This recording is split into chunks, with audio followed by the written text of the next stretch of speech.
Hey all, Tony Bing here. Hello and welcome to my Master Assassin endgame guide for Elektra for Marvel Heroes Omega for PlayStation 4 and Xbox One. Now this is a melee movement build for us. It's a whole lot of fun and it retains that ninja feel with her. What I will cover in the video to showcase the build is I'll run over the skills and talents, the synergies I would use, infinity point allocation, the general gain and priority, and at the end of the video we have some gameplay to show off as well. We've got a full run through of an operation with a bounty clear to go along with it. Now if you want to jump to any section, check out the description. There are hyperlinks and timestamps there. Otherwise we'll start off by looking at the skills.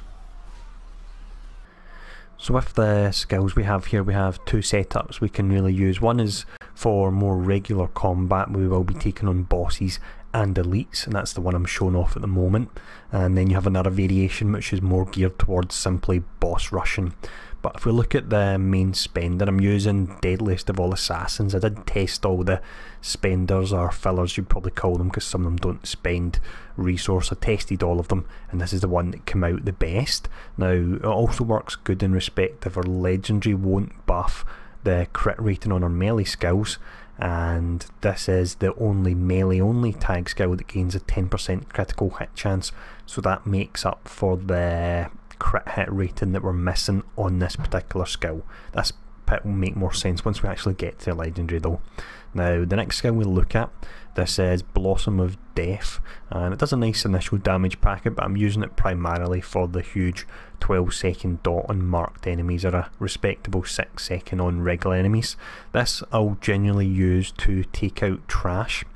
The same with the next skill here, which is From the Shadows. I'll use that to take out trash due to the low 4-second cooldown, but it can also mark enemies as well, should we need it. Now, on the subject of marking enemies, what I'll do is I won't actually look at these skills in order here because it won't make as much sense, but I've got them in a specific order for a more single target rotation. But if I'm running through a level and I see various different elites, what I'll do is I'll jump in with Shadow Strike and that will mark them. I will then fire off, slip into the shadows, and that makes me invisible and buffs me for 5 seconds. It's a huge buff. It's the 50% base damage, 50% crit hit damage and 50% damage resistance, which is pretty crazy. Now if I follow that up by Behind You on any marked elites, it resets the cooldown of all the skills. So what happens is this excellent buff, Slip into the Shadows, is reset and we can cast it again. So as long as we can take out an elite every 5 seconds, we can actually stay invisible with this setup, which is amazing. Now we'll look at the signature. So we have Not Even the Stars. So this one, it will mark the enemies, but we're taking it really for the damage. It's 5 hits and you're invulnerable while casting it, and through talents I've got it set up so that it actually uses Slip into the Shadows as well, so that helps a lot. Now if you want to use a rotation which is for boss rushing, you would use the skills we've got. So you're starting off your main filler, Deadliest of Assassins, then you apply your dot with Blossom of Death. We follow up with From the Shadows, and we'll use this twice every rotation, and then you have Behind You, and what that will do is that will remove the mark. However, what we then do, we use Shadow Strike to place the mark back on, and then we would use At My Bidding, which is a nice hard hitting attack, and through the setup we've got in talents we've got it so it won't actually consume the mark. So that's a nice rotation you would just keep repeating if you're taking out purely a boss. Next up anyway, let's have a look at the talents. The first talent we have here is Shadow Dance. This will buff the Slip into the Shadows skill.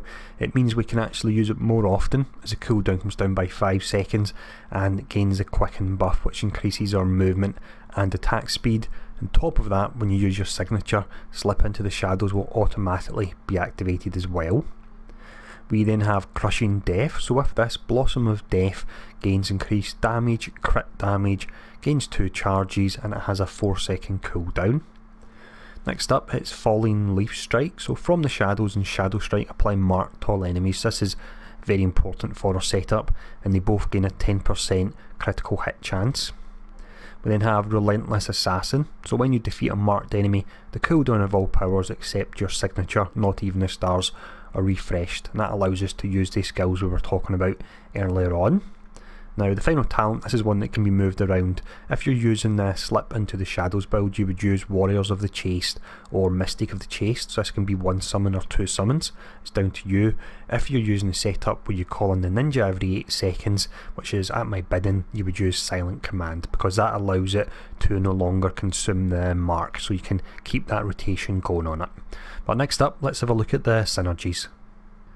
We'll start off then looking at the primary attributes, which are speed and fighting, and that's actually covered by Angela, and we now have Elektra who has fighting as well, which is awesome, as well as War Machine, so we're getting 2 fighting there, which is great. The more generic synergies we use are Black Panther, Blade, Hawkeye, Hulk, She-Hulk and Squirrel Girl, and then finally the one that works great on her because she's all melee would be Nightcrawler. But next up, let's have a look at the infinity point allocation, and this is where we would place the first 100 points.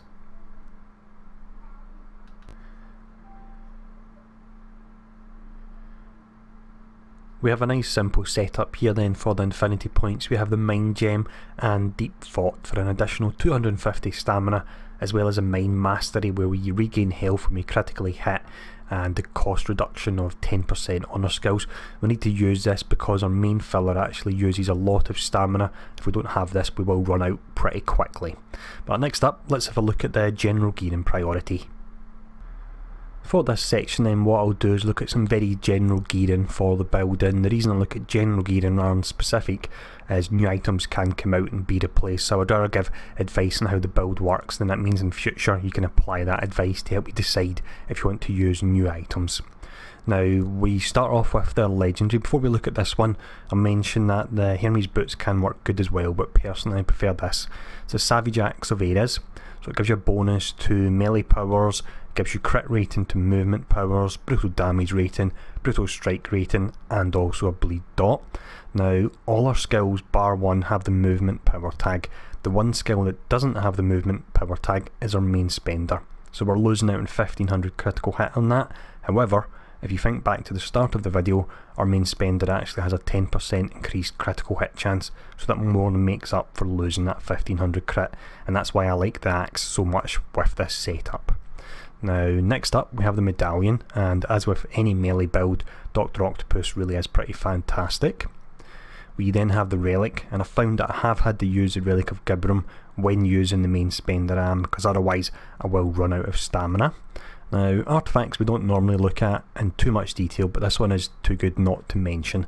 Lizard's formula has attack speed. When you critically hit you regenerate 100 health, always great on melee heroes.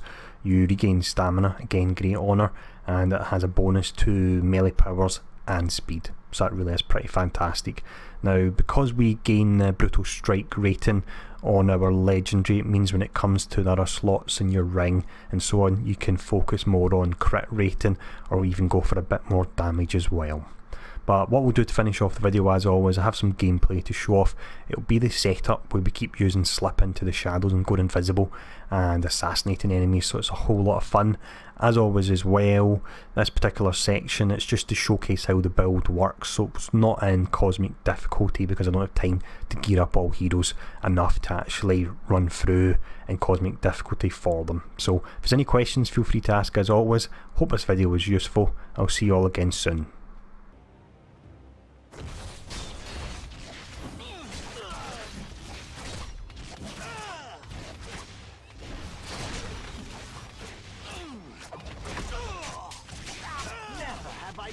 Such power!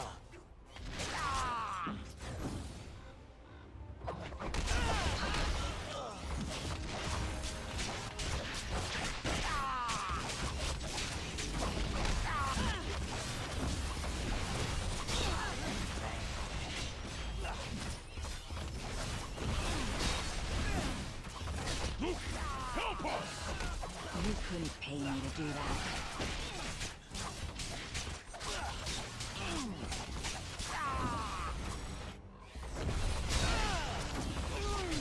Giants will return!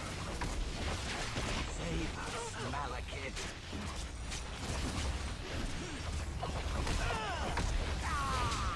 I will be avenged!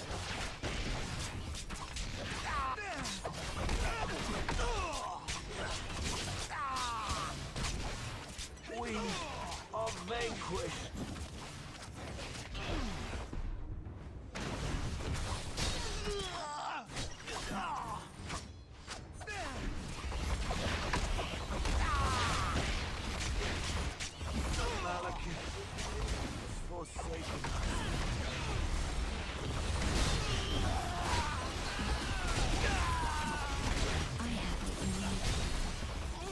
our victory was assured! Our magic is undone.